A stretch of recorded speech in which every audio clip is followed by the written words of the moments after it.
Hey, howdy. Man, it's been a while, huh? But we're back. We're doing some more Yumatuki. It's always a pleasure to come back. I know I say that. Okay, I need to stop doing that. I need to put a pin in saying, I know it's been a while, because I said it literally every time. I need to stop. Let's do some dailies while I talk about what I've been up to. I've got some extremely fun, nerdy stories for you this time. And some funny Wikipedia articles to talk about too. So dailies, we've got Vibrant Smile World, and then we got the weekly to Playhouse and the weekend to Stasis Spire. We got some fun worlds. Okay, so let's run with let's just start in Night World, I guess, and go from there. So, I've been stuck in the throes of two different big things. Item number one is I have been stuck in the throes of playing Mugenics, the new game by Edmund Macmillan. I think I talked about this last time. It's really good. It's really, really, really good.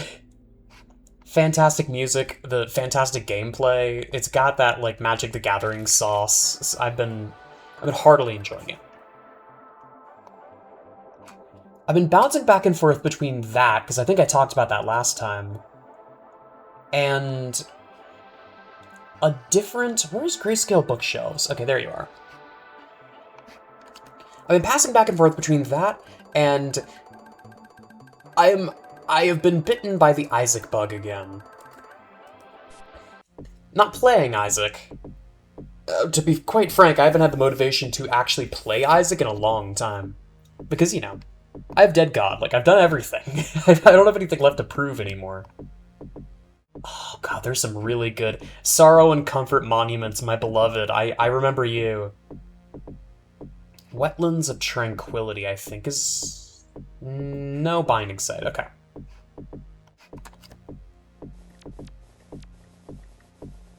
But I have nothing left to prove for Isaac. I got Dead God. I have no motivation to go back and do Dead God on the other two files, because I have almost 4,000 hours in that godforsaken game, and most of that time was spent modding. Auburn Villa. Just one rotation of the clock. 2 rotations of the clock? Okay, it's 2. I always think of this place fondly. And it's kind of funny that I'm talking about getting bitten by the Isaac bug while walking through here, because this was the area that I was in right before I took that really long hiatus because of the, among other things, the hospital visit.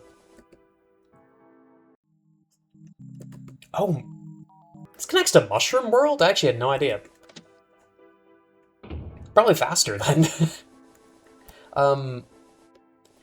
Right, but it was before my super long hiatus because of the hospital visit. And I was talking about the Mandelbrot set. I remember that very distinctly as I was nerding out about the Mandelbrot set, about like, oh, I've got an idea, and it involves the Mandelbrot set. And that was the incident that spurred me into making a ridiculous Isaac mod because I was so bored sitting in that hospital bed. Because I don't think I've talked about this at length. Or if I have, then I don't mind. I don't mind telling the story again.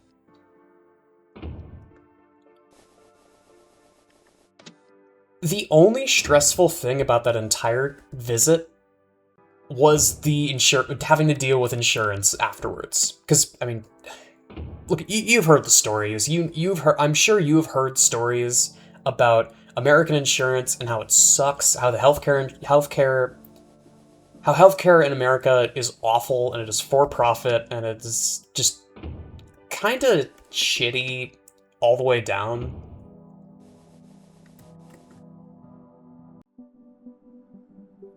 Not to say that they don't provide quality, like, treatment. The main issue is just that they try to wring you dry. And they're intentionally very not user-friendly to try and coerce you into paying more than you have to. which is gross. But after a certain point, like, I got everything taken care of. Oh shit, Foe. How's it going?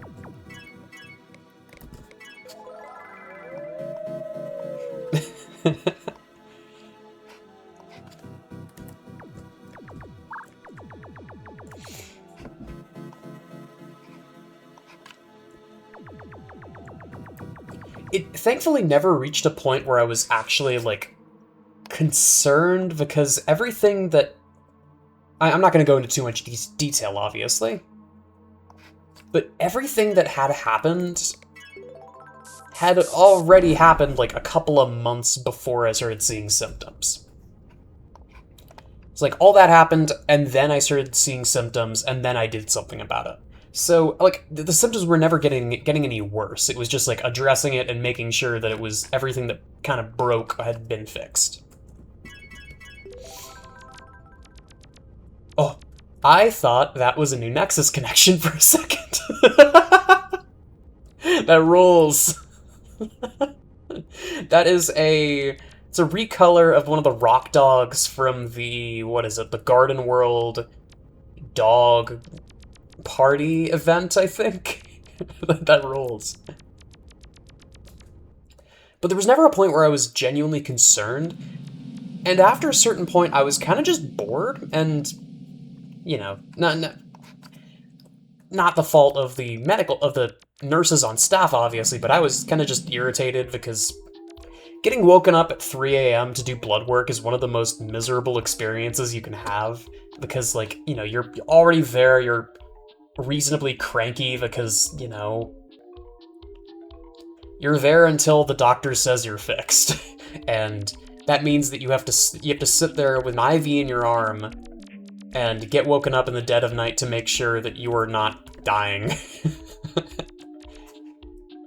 And blood work, and more blood work, and more blood work, and even more blood work.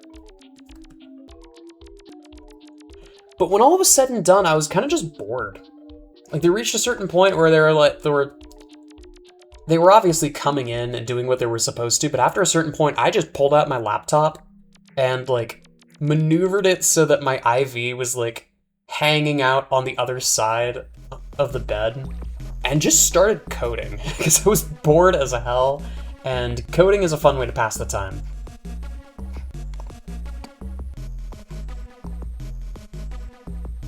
And it was a funny experience because I don't think the nurses on staff were really expecting it, and, like, why would they? They're there to fix people. So it must have been a very, very amusing experience to walk in and the person who is here for whatever reason, you know, you're here and, well, you're currently sitting here playing on your laptop, or, like, completely lucid. It's like, hey, so I gotta be out of here by, like,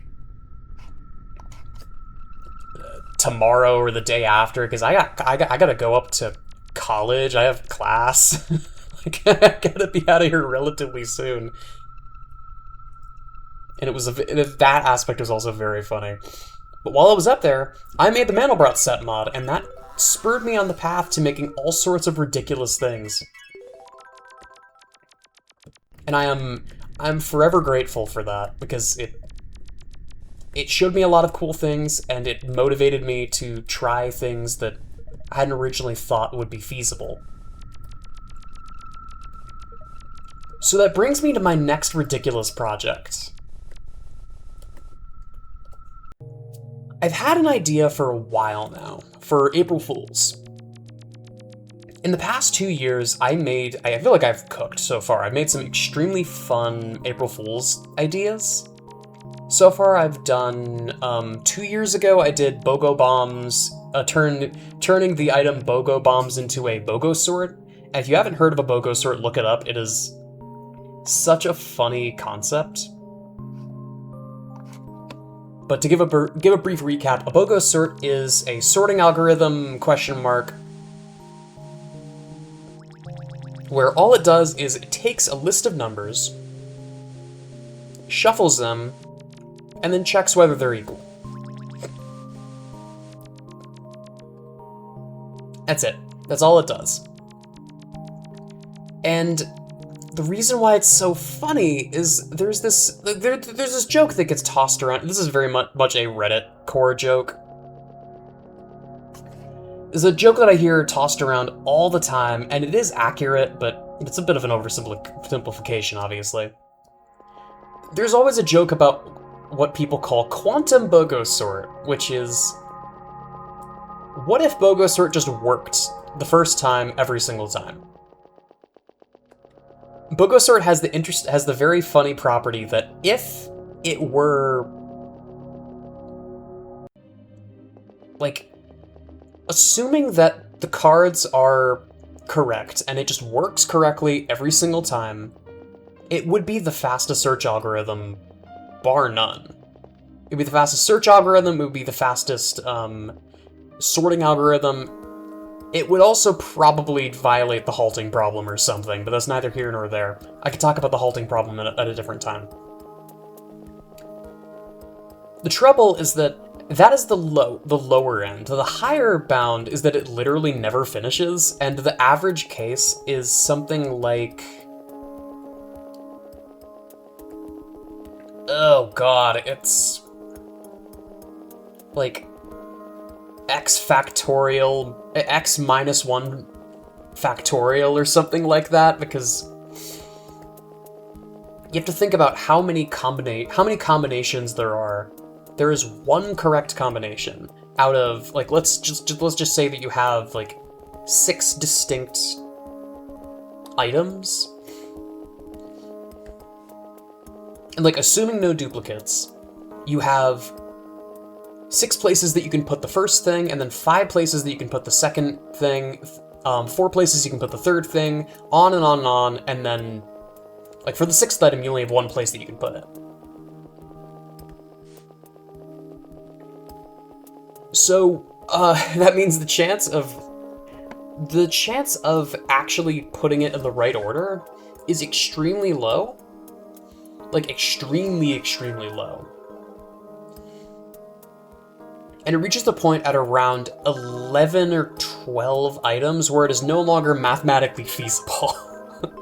So the mod was literally just that. The pitch I gave was, you know, it's like BOGO bombs, but I also added a little animation, and when the animation finishes, it'll give you an extra reward.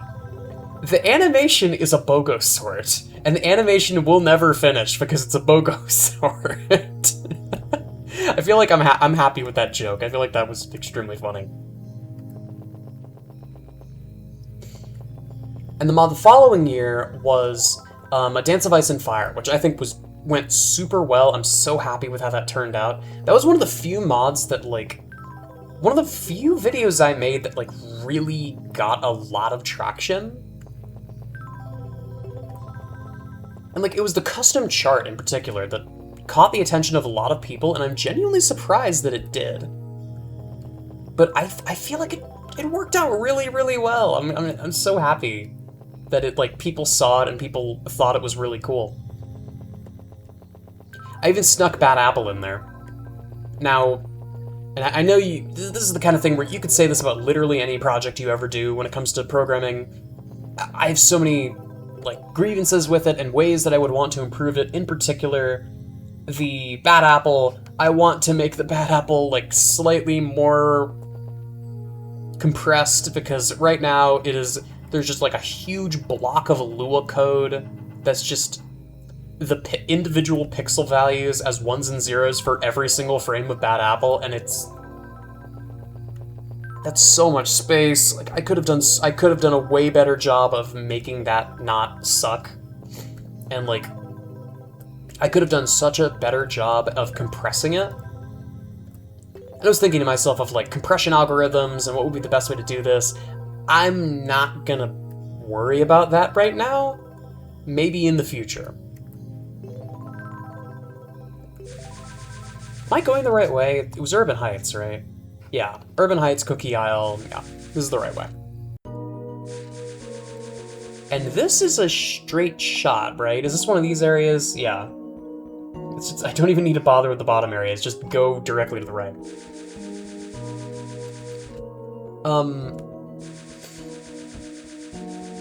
So I've been mulling over, A, whether I even wanted to do a April Fool's gag for this year, and B, what on earth that gag would be.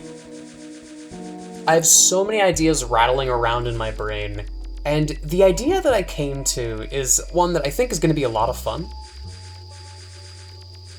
And the original plan was what I was referring to as Fool's Month.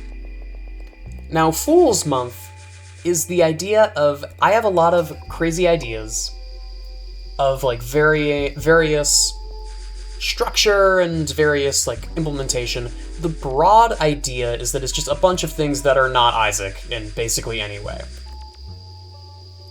It's a lot of goofy ideas that aren't really Isaac mods so much as just me effing around with Lua and like getting better with how Lua is implemented, with the end goal of, you know, I make all these mods, I do all these things, now I am way better at Lua, I can focus on my passion, which is making games in Love 2D and eventually bringing my bigger ideas to life.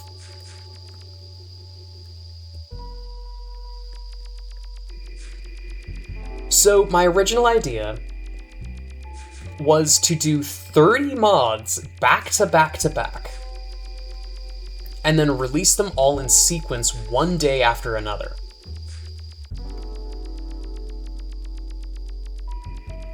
In retrospect, I probably should have thought twice about that, because that is a lot of work. And in particular, it's a lot of work, and it's a lot of work for something where I feel like by day 5, people would have just gotten annoyed at it. Or gotten, like, desensitized to it. So, the marketing major in me is coming out a little bit of, like, okay, how do I want to do this in a way that it can actually be, like, marketed to the modding community as not as something other than here is me just vomiting out every idea I can think of. This is the wrong way. It's unfamiliar city. It was the upper path, right?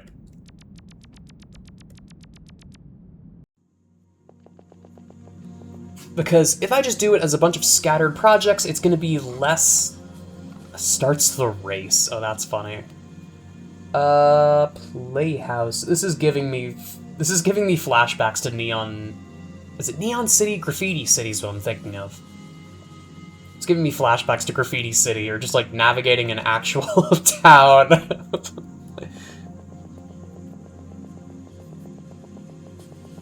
Little guy. Little guy. I love this guy.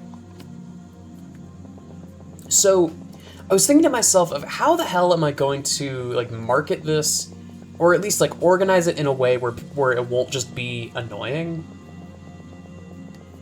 And I started realizing there was a common trend between a lot of the things that I was making. And the common trend is just that all of the things that I've made so far are, like, things that you can do on the computer. And, like, no shit, but in particular, a lot of them struck me as, like, Windows applets. Stuff like Minesweeper, Solitaire. I haven't actually done Solitaire yet, but maybe I will at some point.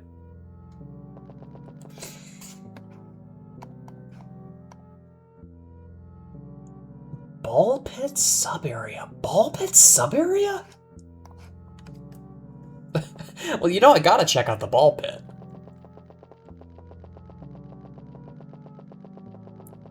This music's familiar. It's...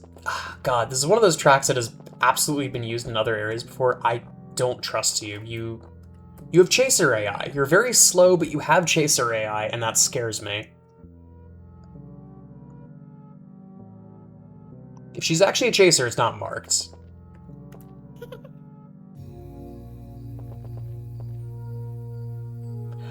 Yup, that's a chaser. Cool. Good to know. I should have trusted my gut on that. That's unfortunate.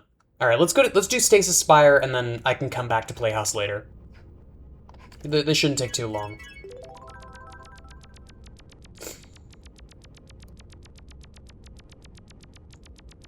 What was I saying? I got sidetracked. So, the plan from here is the common thread that connects a lot of these projects so far is that they are representations of like either websites or like Windows applets.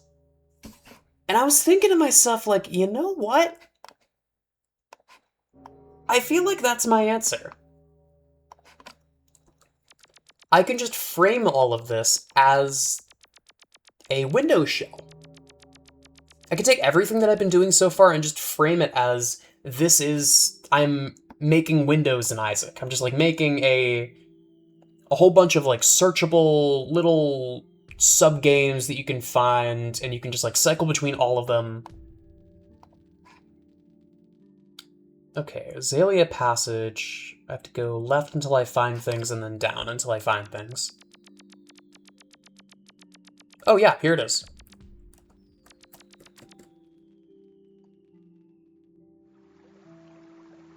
Oh my god, right, this place is gorgeous. I forgot how pretty this area is. Is this who made this one? It's Moriwo, no kidding! This is a new Moriwo. This is added back in July? Have I been through these worlds yet? Yeah, these are all Moriwo.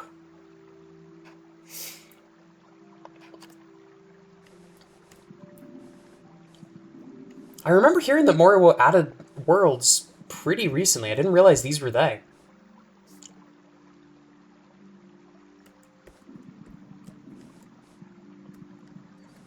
So the idea that I had was Isaac's personal computer, and I think that's what I'm going to stick with.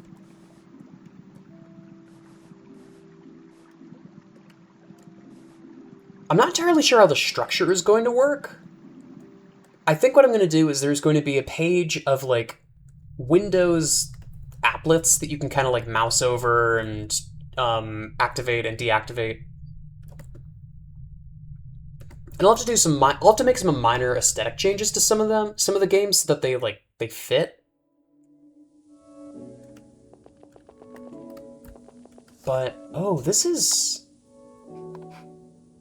not where I wanted to go on paper, but oh my lord, this is gorgeous.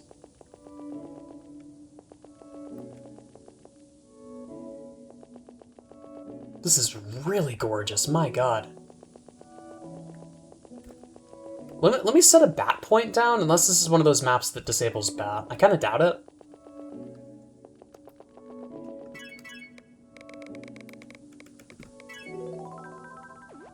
We're fine. Also, we got the rear one. Cool.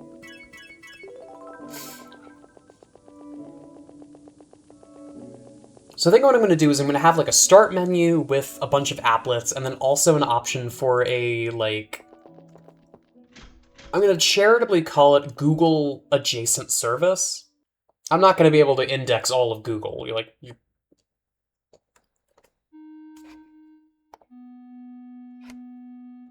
I don't want to be mean and say I don't want to say mean things, but like, if you think I can index all of Google with an Isaac mod, you have a fundamental misunderstanding of how Isaac mods work. Because I can't access anything online. That's one of the rougher aspects of making Isaac mods is that unless I turn Lua debug on, I can't access anything online. And I kind of want to keep it that way because if you turn Lua debug on, you can just make malware. I don't want to do that. Because Lua debug means that you can access things like file IO, which does what it says on the tin. You can read and write files anywhere. Therein lies the problem. You can read and write files anywhere. You can socket, which is like web access and like HTTP requests and stuff like that. There is package, where you can load external Lua packages. There is require, which I believe is... I forget what is the difference between the full require library and the one that's included with Isaac. I think it uses... Isaac uses include instead, which is, like, I believe more secure. Could be wrong on that.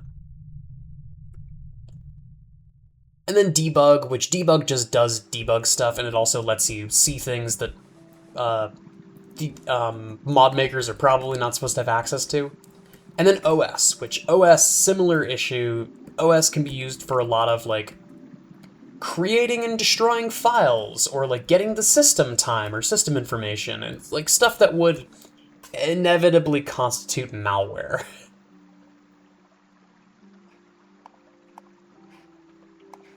And as much as I want to say, like, you know, like, people wouldn't do that.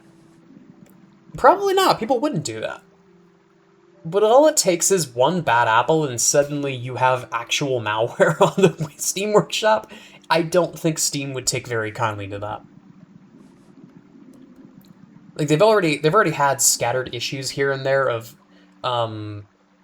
like accounts getting compromised. I think off the top of my head that's happened to Pseudo Regalia, that happened to Downfall, the Slay the Spire mod, and both times whoever compromised those accounts used it as a vector to spread malware. Which is scary. I don't want that to happen. I don't want that to happen on the Isaac Workshop of all places, because there's a lot of young children here that don't understand internet safety. It's scary enough that you can just distribute scripts as part of the things included in a mod's files. Like, you can just include batch scripts. That's scary. I don't know why they don't have the filter for that.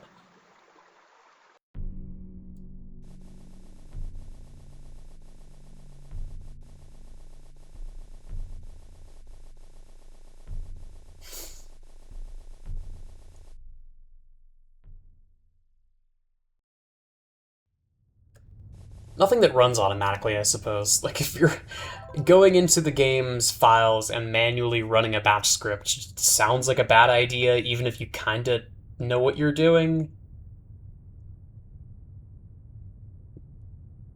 Oh, wait, so this up here leads to Eyeball Cherry Fields. I gotta go down this way.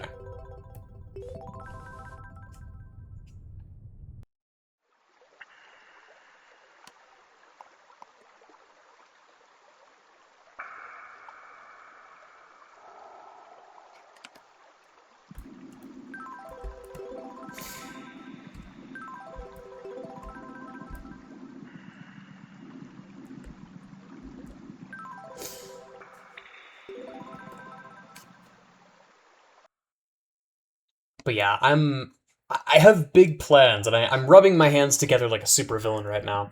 I have very big plans for April Fool's this year, and I feel like it's going to turn out great. I've already made MS Paint. MS Paint has been a hoot. I'm in the process of finishing that up. There's some very minor things that I want to add, and some other general insanity. The thing that I did most recently is you can now export the files that you make, which was a huge improvement. Like, now you can just, when you save the file, it will actually save. Because the way that Isaac modding works is to keep the sandbox secure and to keep mods from doing things like accessing files they're not supposed to. You can only save to one and only one file per save file. You get save1.dat, and that's it. That's where all of the output goes. And usually, the only real function of something like that is persistent data for a mod. So stuff like, if your mod has like an options menu, like a mod config menu comes to mind, like Dead Sea Scrolls. If you want that mod to retain options after closing the game, the best way to do that is to take those variables, put them in as like JSON text, and put them in that save.dat file. Then whenever you want to load those, like if you want to retain that information, you save it, and then close the game, open the game, and when the game is opened, you just load the data from that JSON, turn it back into variables, put them back where they used to be. There's technically not a limit on what you can put in that file. It's just you can write text to it. And usually there's a built-in library you can call that converts it into JSON text. JSON is basically just a wrapper for data as text. And it's not my favorite, but it works. I have nightmares, particularly when it comes to... I'm going the wrong way, I think, right? Yeah, I am going the wrong way. Where's Abject Chaos?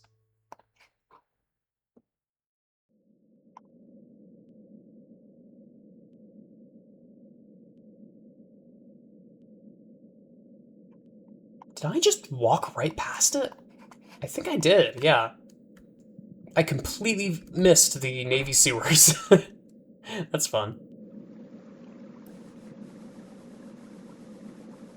I was too busy talking about the inner workings of how mods work. So, let me explain something about how files work. This is me putting on my programmer hat, if I haven't already been wearing it this whole time.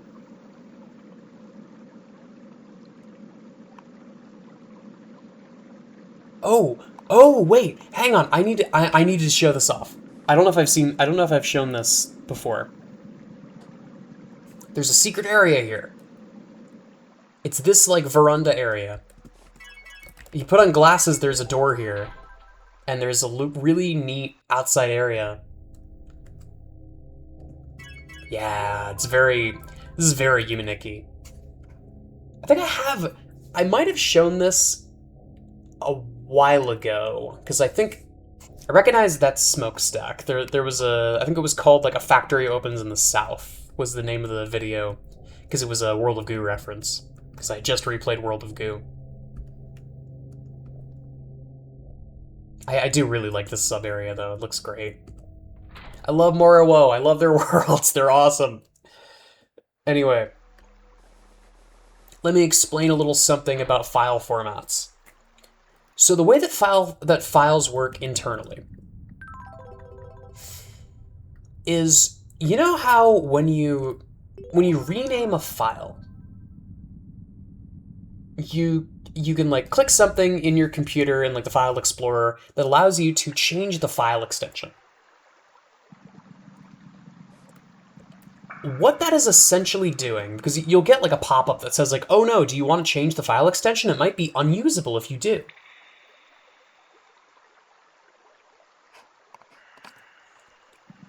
So, the thing that you can do... Let me recenter myself here.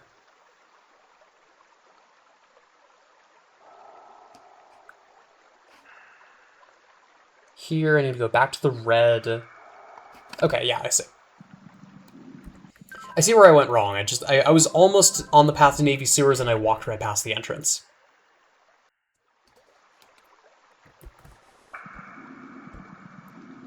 It's that pipe right there.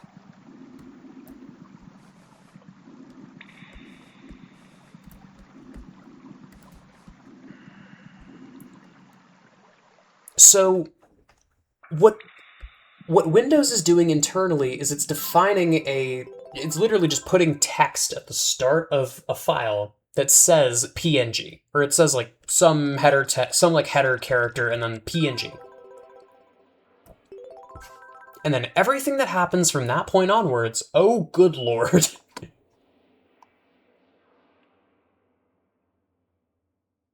Abject Chaos is Abject Chaos is just right here. Okay, good. What the hell is going on with this area? Look at that. There is some... I mean, this is just a teleport maze. There must be some, like, funky rules there.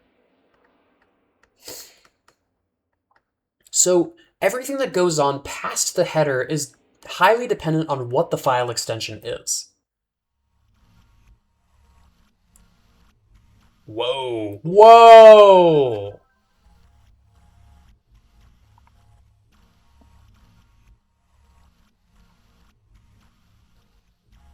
Holy shit!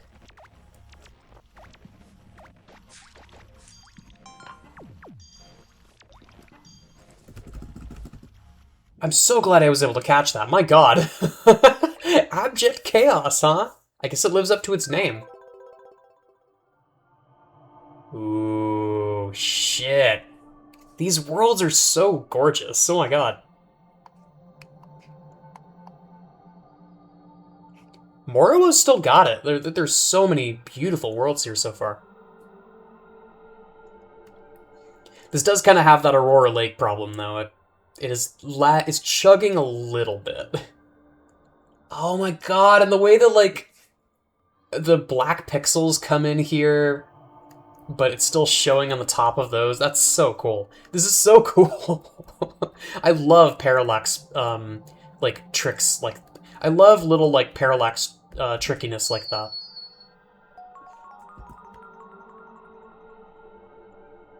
When I make my dream RPG, I'm absolutely gonna pull tricks like that because it's so fucking cool whenever it comes up. Like, look at that. That's so pretty.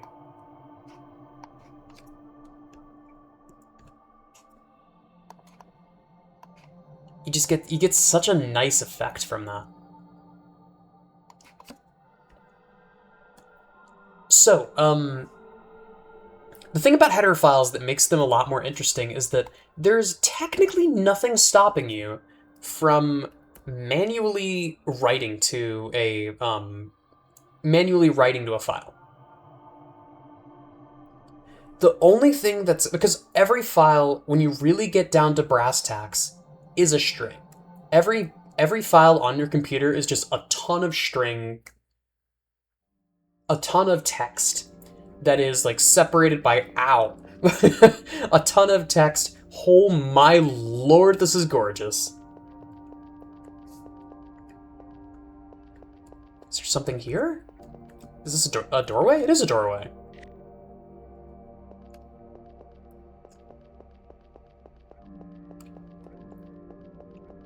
Holy smokes. Minor epilepsy warning, I guess. This is a common RPG Maker L. This comes up. This specific issue comes up a lot of them having to cache images like this is annoying.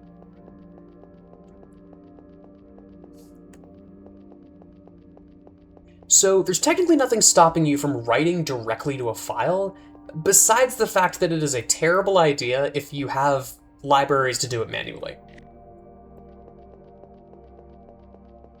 Or, excuse me, if you have libraries to do it automatically, it is a massive waste of time.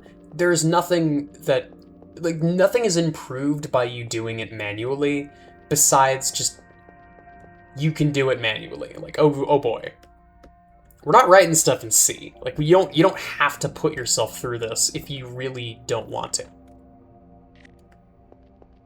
But you still can.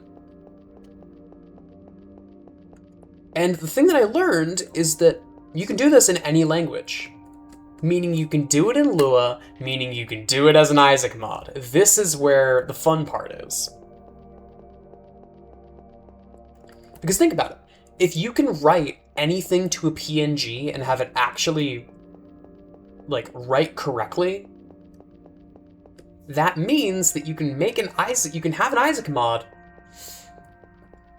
that actually creates an image, which is really damn cool. The one catch is that because of the way that it works, the contents of the image, the contents of the file remain the same after you change the file extension. The only thing that's different is how it reads it. So, because there's no way to manually change the file extension of the save1.dat, you do have to, I'm just gonna have to leave some instructions that, you can make the save and then change the file extension manually and it will magically turn into an image. Look at that. It's the wonders of technology and the wonders of me banging my head against a wall trying to get the Lua code to work. And it works. Also, this is a huge maze.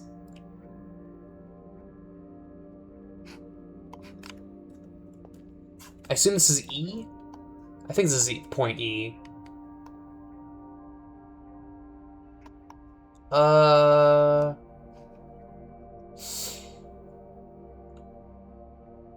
So the path to Stasis Spire is... Okay, so miscellaneous warps. I need to go over here, I think? Yeah, this is 2. 2 leads to 3, to 4, to 5, whatever. 2 to 3, 3 to 4, 4 to 5, 5 to, looks like 6A? 6A to 7A, 7A to Stasis Spire, okay.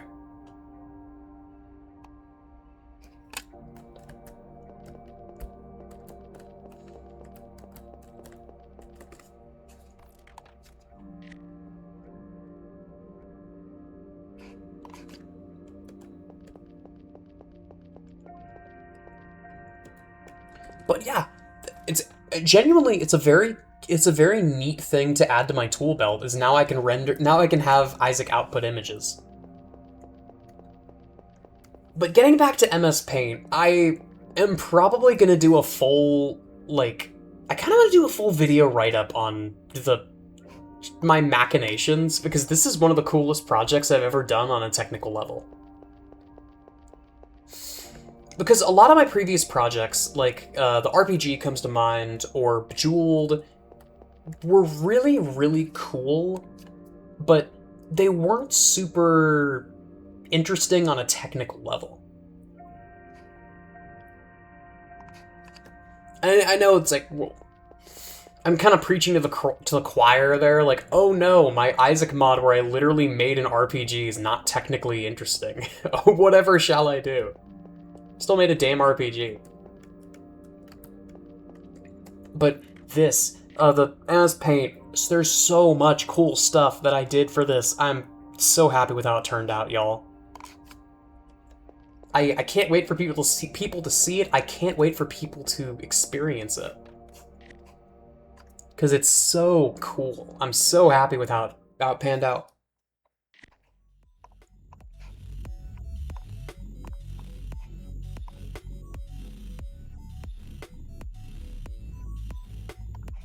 And I think this is... Oop. I just walked right back in. Oops. This is where I get off.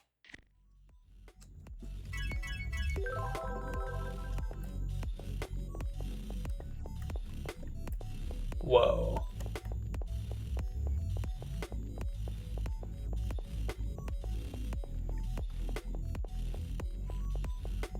This is very surreal.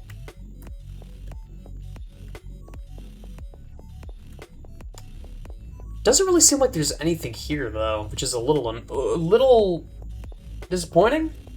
Just a smidge. This whole path of area has been amazing, though. I really liked these.